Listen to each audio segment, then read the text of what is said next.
everyone. Good morning, students. I am B. Shanti from Thiruvallur Government Girls High Secondary School. I am going to discuss about P block elements. Okay. Last class, Unit 1, Metallurgy.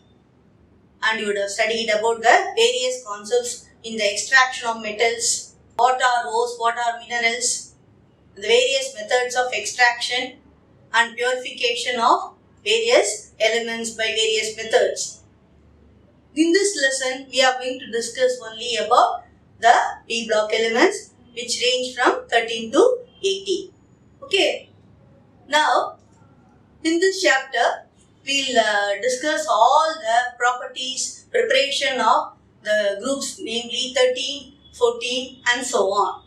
Okay. Apart from that, we will discuss about their preparation, properties and uses. See, today we are going to discuss about P block elements 1. In the today's topic, we are going to discuss about introduction. Then highlights of P block elements, applications of P block elements, general trends in properties of P block elements. Now, last year நம்ம 11th படிச்சிருக்கோம் பாருங்க. There are 4 blocks of elements, namely S block, P block, D block and F block elements. You know S block elements இங்கிறது 1s, 2s block elements. 1s block element இங்கிறது alkali metals. 2s block elements வந்து உனக்கு alkaline earth metals. Then comes P block elements from group 13 to 18. In between S and P block elements, you can find a bridge of elements which acts as a bridge, transitional elements or D block elements, ranging from group 3 to group 12. அதுக்கப்புறம் கீழே பாருங்கம்மா, lanthanides and actinides belong to F block elements. Lanthanides வந்து 4F block elements, 4F series of elements. Actinides are called 5F series of elements. Okay, so today we have discussed about P block elements. What is D block elements and what are F block elements? We are going to discuss in the next chapter. Now, what are P block elements? In the case of P block elements, what are P block elements? Elements where the last electron enters the P orbital. புதுசா add பண்ற electron எந்த ஆர்பிட்டால்ல போய் fill up ஆகும்னா P orbitalல fill up பண்ணா they are called as P block elements. The P block elements, they are placed in the 13th to 18th group in the periodic table. 13th to 18th group. இதுல பாத்தீங்கன்னா 13th group elements are called as boron group of elements or otherwise called as icosagens. ஏன் அதுக்கு icosagens? Icosனாலே 20 அர்த்தம் Greekல. ஆனா icosaheedronல வந்து 3 intersecting planes are there. And similarly, boron group of elements have got 3 electrons in the outermost shell. That is why this group is called as icosagen.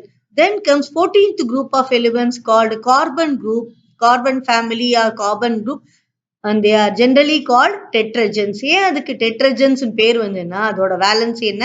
Tetravalency. The 15th group of elements are called as pnictogens, nitrogen family. ஏன் pnictogens? Pnictogens are stiffy or choky in nature because elemental bimolecular nitrogen without the presence of oxygen is found to be suffocating in nature, stiffy. That is why they are called as pnictogens. 16th group of elements பாத்தீங்கன்னா oxygen family. In the oxygen family of elements, they are called chalcogens. Chalcoனாலே அர்த்தம் ore. Gens அப்படின்னா அர்த்தம் genna farmer or producer. Because most of the metals exist in the earth's crust in the form of sulfides and oxides. Oxides and another அது பேரே chalcogen. 17th family of elements are called as halogens. Halogens, haloனாலே salt. Salt producers. They exist in nature in the form of salts, namely fluorides, chlorides, bromides, iodides and so on. Astatine is a radioactive element. Okay.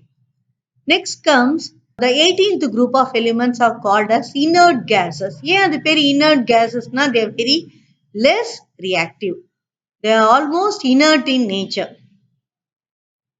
That is why they are called as noble gases or inert gases. இந்த எல்லா குரூப்லயும் first elements பாத்தீங்கன்னா 13th group boron ஃபேமிலியில boron is the first element. Carbon ஃபேமிலியில carbon is the first element. Nitrogen ஃபேமிலியில nitrogen is the first element. And 16th குரூப்ல oxygen. 17th குரூப்ல பாத்தீங்கன்னா fluorine and 18th குரூப்ல பாத்தீங்கன்னா helium. So this is about the p block elements, introduction to p block elements. So boron first period 13th to boron, carbon, nitrogen, oxygen, fluorine and helium are the first elements, first members of the group. Next, let us see the highlights of p block elements. The p block elements oda தனிப்பட்ட பண்பு என்னன்னா they have varied properties. Quite varied properties. ஏன்னா இதுல மெட்டல்ஸும் இருக்கு, நான் மெட்டல்ஸும் இருக்கு, metalloids. எந்த குரூப்லயும் அந்த மாதிரி கிடையாது. நீங்க பாத்தீங்கன்னா எஸ் பிளாக் எலிமெண்ட்ஸ் எல்லாமே மெட்டல்ஸ், டி பிளாக் எலிமெண்ட்ஸ்லயும் பாத்தீங்கன்னா எல்லாமே metals. whereas here metals, non-metals and metalloids are there. அதனாலதான் அதுக்கு என்ன இருக்கு, varied properties. இல்ல non-metallic properties, metals have varied properties compared to metallic elements.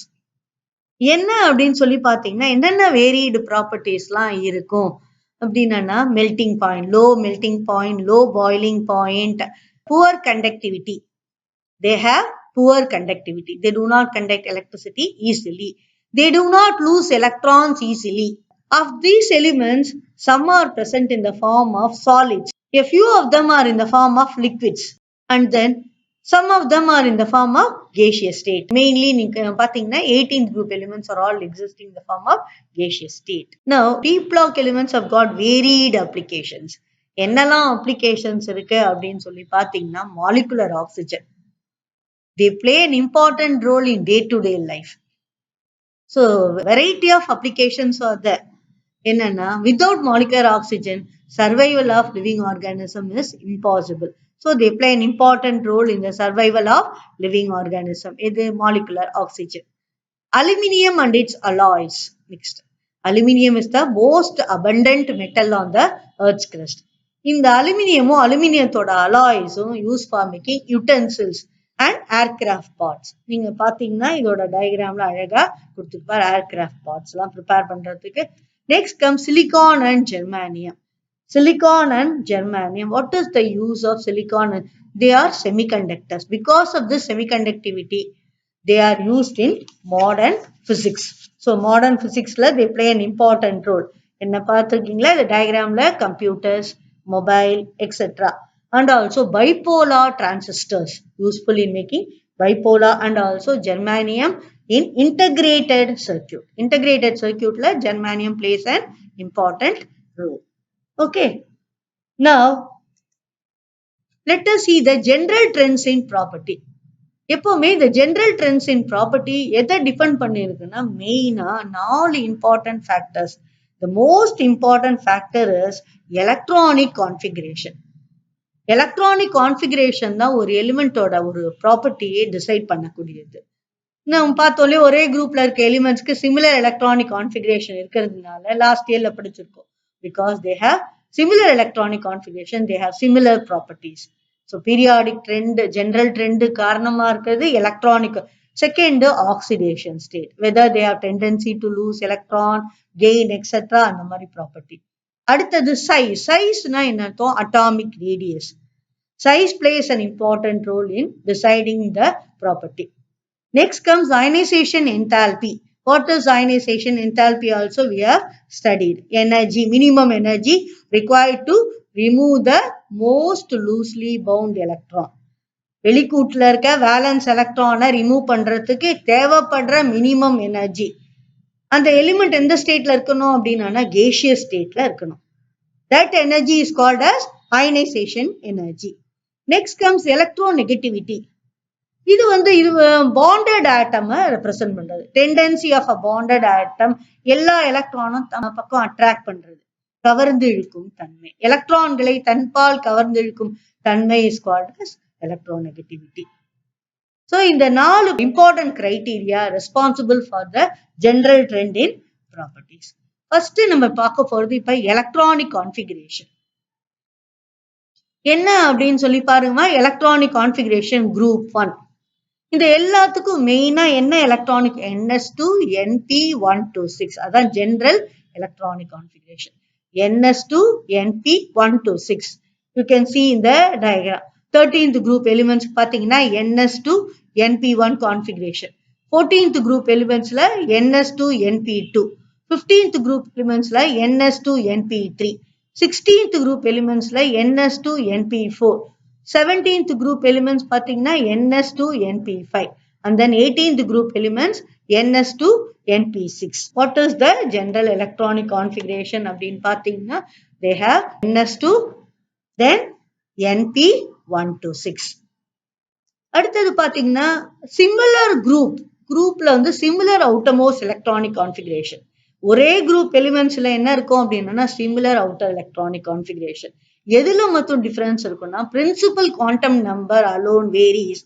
It varies in the principal quantum number n. Example boron family அப்படின்னு பாத்தீங்கன்னா அதுக்கான example இப்ப tabular காலம்ல நம்ம பார்க்கலாம். 18th குரூப் எலிமெண்ட்ஸ்ல மட்டும் பாருங்கன்னா அவுட்டர்மோஸ்ட் ஷெல்ல கம்ப்ளீட்லி ஃபில்டு p ஆர்பிட்டால் இருக்கு, NS2 NP6. அதனால electronic configuration stable electron, most stable.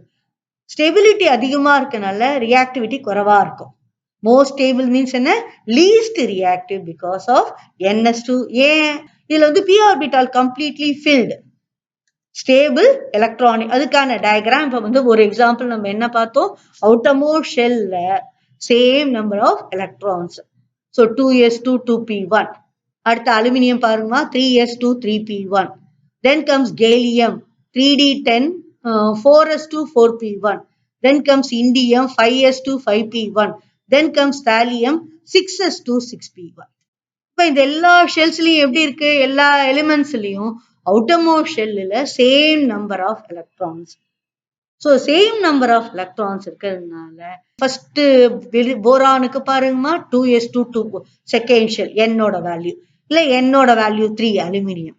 Gallium n is equal to 4, indium n is equal to 5, and then thallium n is equal to 6. So they differ only in the principal quantum number. இப்போ நம்ம oxidation ஸ்டேட்னா என்ன, oxidation ஸ்டேட்னா electronic configuration நம்ம என்னன்னா எப்படி வந்து various ஆர்பிட்டால்ல s orbital, p orbital, d orbital, f ஆர்பிட்டால்ல electrons fill up ஆகுதோ அதுதான் நம்ம என்னன்னு சொல்லுவோம், நம்ம எலக்ட்ரானிக் கான்ஃபிகரேஷன். ஸோ எலக்ட்ரானிக் கான்ஃபிகரேஷனுக்கு பேஸ் பண்ணி வருதா என்ன அர்த்தம், ஆக்சிடேஷன் ஸ்டேட். இந்த எலிமெண்ட்ஸ்க்கு தனிப்பட்ட பண்பு என்னன்னா they show variable oxidation state. இப்போ பாத்தீங்கன்னா எஸ் பிளாக் எலிமெண்ட்ஸ்ல ஒரே ஒரு ஆக்சிடேஷன். 1s பிளாக் எலிமெண்ட்ஸ் பாத்தீங்கன்னா +1 தான் அதோட oxidation. 2s black element 2s எலிமெண்ட்ஸ்ல பாருங்கம்மா +2. ஆல்கலைன் எர்த் மெட்டல்ஸோட காமன் ஆக்சிடேஷன் ஸ்டேட் என்னவா இருக்கும், +2. ஆல்கலி மெட்டல்ஸோட காமன் ஆக்சிடேஷன் ஸ்டேட் என்னவா இருக்கும், +1. ஸோ காமன் ஆக்சிடேஷன் ஸ்டேட் வந்து ஒன்னே ஒண்ணுதான் இருக்கும், variable. They have only one oxidation state.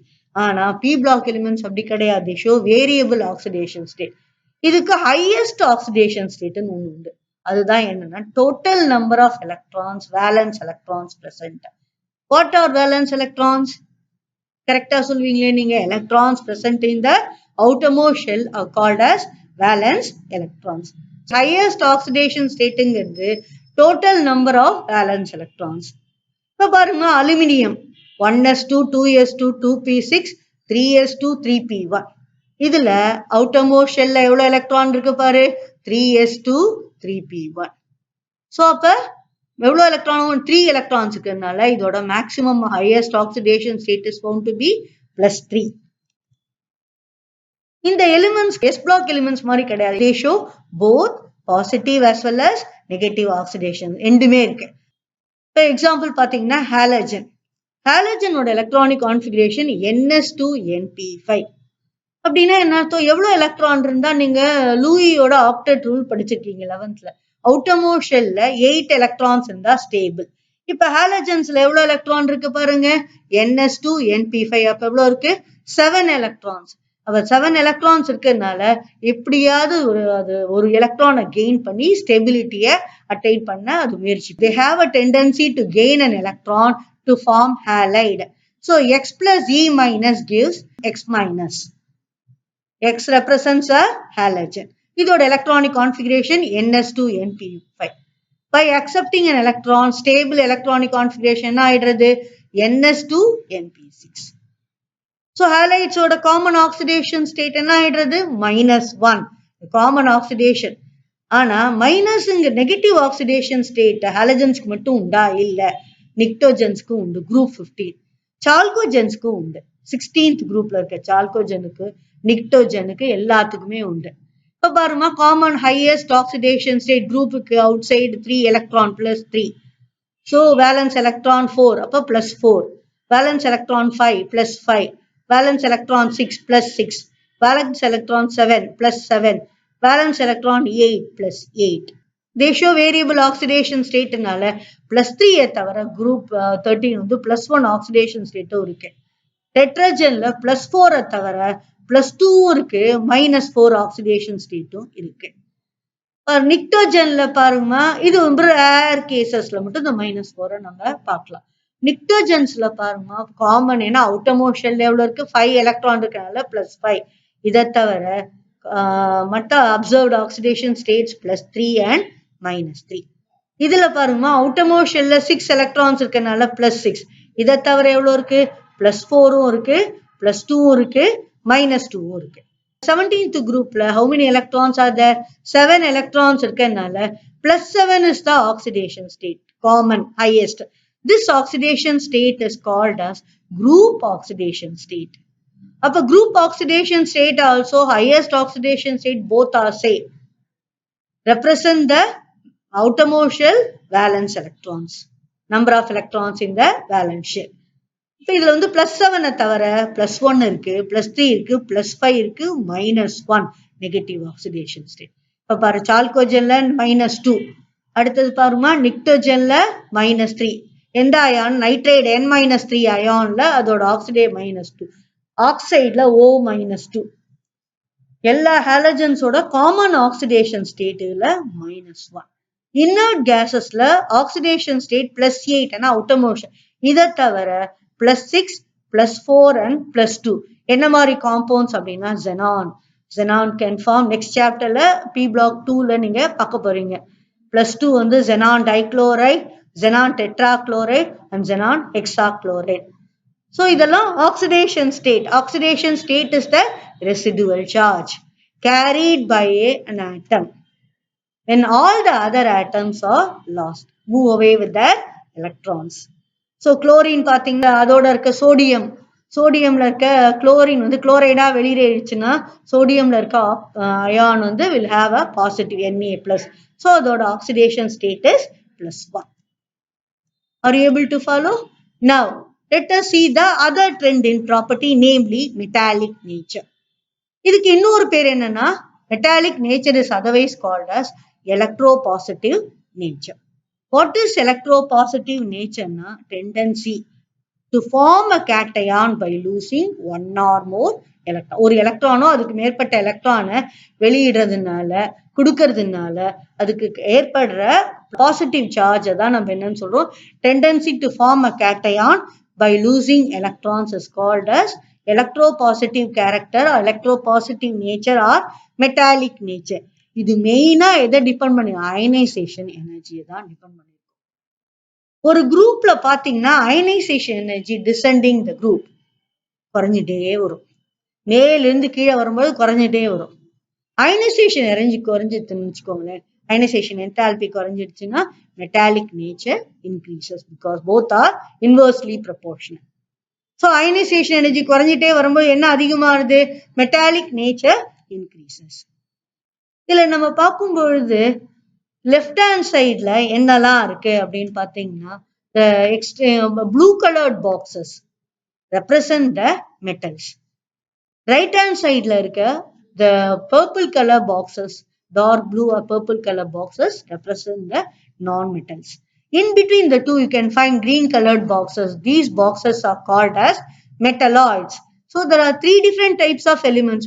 All are, some are metals, some are metalloids and most of them are non-metals in nature. இதுல என்ன ஆகும்னா லெஃப்ட்ல இருந்து ரைட் போகும்பொழுது metallic character decreases, whereas non-metallic character increases. அது எதனால அப்படின்னு சொல்லி நம்ம எப்படி நம்ம பார்க்க போறோம். மெட்டாலிக் கேரக்டர் எப்படி லோயர் லெஃப்ட்ல இருக்க எல்லாமே, லோயர் லெஃப்ட்ல இருக்க எல்லா எலிமெண்ட்ஸும் நம்ம என்னன்னு சொல்லுவோம் மெட்டல்ஸ். ஏதா aluminium, gallium, indium, thallium, lead, bismuth and polonium. Then upper right பார்ட்ல இருக்க எல்லாமே நான் மெட்டல்ஸ். பர்பிள் கலர் பாக்ஸ்ல இருக்க எல்லாமே நான் மெட்டல்ஸ். இப்ப குரூப் 13 எடுத்துட்டோம்னு வச்சுக்கோ, ஏன் boron. Boron is only a metalloid. மற்ற எல்லாமே highly reactive metals. Aluminium, gallium, indium, thallium are reactive metals except boron. So இதுல மெட்டலாய்டு என்ன both metallic and non metallic character. இதுக்கான காரணம் என்ன, ஏன் இது non metallic character? Small atomic radius, இருக்கிறதுலே சின்ன சைஸ் தான். இந்த குரூப்ல இருக்க எல்லா எலிமெண்ட்ஸோட ஸ்மால் அட்டாமிக் ரேடியஸ் என்னதான் இருக்கனால protons and electrons are very close by. அப்ப என்ன ஆகுது, ரிலேட்டிவ்லி ஹை நியூக்ளியர் சார்ஜ். இந்த ரெண்டு காரணத்தினால small atomic radius, relatively high nuclear charge is responsible for its non metallic character. அதனால both metallic as well as non metallic character இருக்குனால இத நம்ம மெட்டலாய்டு அப்படின்னு சொல்லி சொல்றோம். ஓகேவா?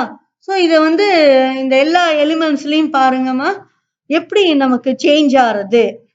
ஸோ சக்சசிவ் குரூப் பார்த்தீங்கன்னா will have a more non-metallic character, less of metallic character, whereas greater non-metallic character as we move from left to right.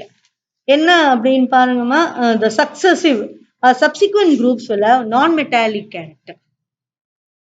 வர வர போக போக என்ன இன்க்ரீஸ் ஆகுது, நான்-மெட்டாலிக் கேரக்டர் இன்க்ரீஸ் ஆகுது. அடுத்ததா நம்ம பார்க்க போறதுன்னா ionisation energy. What is ionisation energy or ionisation enthalpy? This is the minimum energy required to remove the most loosely bound electron. Outermost ஷெல்ல இருக்க எலக்ட்ரானை ரிமூவ் பண்றதுக்கு தேவைப்படுற எனர்ஜியை தான் நம்ம என்னன்னு சொல்றோம், ionisation energy. So metal M requires some amount of energy, ionization enthalpy, to form M plus and E minus. In the ionization energy, there should be a steady decrease in ionization energy. ஏன் அப்படின்னு பார்த்தீங்கன்னா increase in atomic radius. ஒரு குரூப்லையும் மேலே வர n increases. So increase in atomic number. So there is a steady decrease in ionization energy of elements due to increase in atomic radius. ஆனா இந்த block elementsல there is a minor deviation to the general trend. There is a minor deviation. எதனால அப்படின்னு பார்த்தீங்கன்னா boron to aluminium. As we move from boron to aluminium, என்ன ஆகும், ionization energy decrease ஆகுது எப்பவும் போல as expected. Whereas from aluminium to thallium, there is no decrease, there is only a marginal difference. ரொம்ப குறைவான அளவு தான் டிஃபரன்ஸ் காட்டுறது. ஏன் அப்படின்னு சொல்லி பார்த்தீங்கன்னா presence of உள்ள இருக்க inner D and F electrons. Electrons எதுல fill up ஆகுது, apart from p orbitals, electrons are present in D and F orbitals. அதோட நேச்சர் என்ன, they have poor shielding effect. Shielding effect போரா இருக்கனால effective nuclear charge and the valence electron increases. Shielding effect குறைவா இருந்தானா என்ன ஆகும் அப்படின்னு பார்த்தீங்கன்னா nucleus and the outermost shell valence electrons will be attracted to each other. So nuclear attraction increases. That is called effective nuclear charge increases. That is why there is a marginal difference in the ionization potential. Similarly group 14 நீங்க அதே மாதிரி ட்ரெண்டை தான் பார்க்கலாம். group 13 மாதிரியே only marginal difference can be found as we go down the group. Whereas from group A 15 to 18 general trend, ionization energy as usual decreases as we go down the group. இது காரணம் என்ன, shielding effect, poor shielding. டிக்கும் எஃப்க்கும் poor shielding இருந்தாலும் அதை எது overcome பண்றதுன்னா the increased shielding effect of the additional electron. புதுசா ஆட் பண்ற எலக்ட்ரான் என்ன பண்ணுன்னா the D and F எலக்ட்ரானோட ஷீல்டிங் எஃபெக்டோட அதிகமா இருக்கு ஓவர் கம் பண்றது. they will have more shielding effect. So as a result என்ன ஆகுது, the ionization enthalpy decreases as we go down the group. Here ionization energy of the successive group elements are higher than the corresponding elements of the previous group due to decrease in atomic radius, இன்னொன்னு increase in nuclear charge. So, successive group of elements will have greater than the ionization energy of the corresponding elements of the previous group. So, ionization energy is energy required to remove the most loosely bound electron from the outermost shell. நம்ம இது last இயரே படிச்சிருக்கோம். What are the general trend in properties of p block elements அப்படின்னு பார்க்கும்போது அடுத்த property electronegativity. What is electronegativity? இது ionisation எனர்ஜிங்கிறது independent ஆட்டமை mention பண்றது. whereas electronegativity is the tendency of a bonded atom to attract the shared pair of electrons more towards itself. ஒரு bonded ஆட்டம் என்ன பண்ணும்? எலக்ட்ரானை தன்பால் கவர்ந்திருக்கிற தன்மையை தான் நம்ம என்னன்னு சொல்றோம்? Electro negativity. இந்த எலக்ட்ரோ நெகட்டிவிட்டி இந்த டயக்ராம் படி பார்க்கும்போது யூஸ்வலா என்ன ஒரு குரூப்ல டிக்ரீஸ் ஆகணும், ஒரு பீரியட்ல லெஃப்ட் அண்ட் ரைட் பார்க்கும்பொழுது இன்க்ரீஸ் ஆகணும். whereas there is a small difference. Electronegativity decreases from boron to aluminum. போரான்லேருந்து அலுமினியத்துக்கு டிக்ரீஸ் ஆகுது. மறுபடியும் அலுமினியம் டு கேலியம் வரும்பொழுது இன்க்ரீஸ் ஆகுது. Then after that there is indium and thallium, there is no appreciable change. First என்ன ஆகும்? போரான்லேருந்து aluminium degrees ஆகுது, aluminium to கேலியம்ல increase ஆகுது, gallium to towards the end there is no appreciable change. இதுக்கும் same reason தான் நம்ம ionisation energy கொடுத்த மாதிரி. ஏன் கேலியட்ல மட்டும் இன்க்ரீஸ் ஆகுது அப்படின்னா because of the intervening d and f electrons. அப்ப அதோட நேச்சர் என்னன்னு பார்த்தோம். டி அண்ட் எஃப் எலக்ட்ரானோட நேச்சர் என்ன? Poor shielding effect. Poor shielding of the d and f electrons. As a result என்ன ஆகுது? Nuclear charge increases. Nuclear charge increases, therefore electron negativity also increases from aluminum to gallium. இதே ட்ரெண்டை நம்ம எங்க பார்க்கலாம் அப்படின்னு பார்த்தீங்கன்னா குரூப் 14லயும் similar trend. whereas group 15 to 18 பார்க்கும் பொழுது electronegativity decreases. நார்மலா தான் as we go down the group. ஃப்ளூரின்லேருந்து அயோடின் வரைக்கும் டிக்ரீஸ் ஆகும். அதே மாதிரி helium to radon the affinity as well as electronegativity decreases. இது காரணம் என்னன்னா this regular trend is due to increase in atomic radius.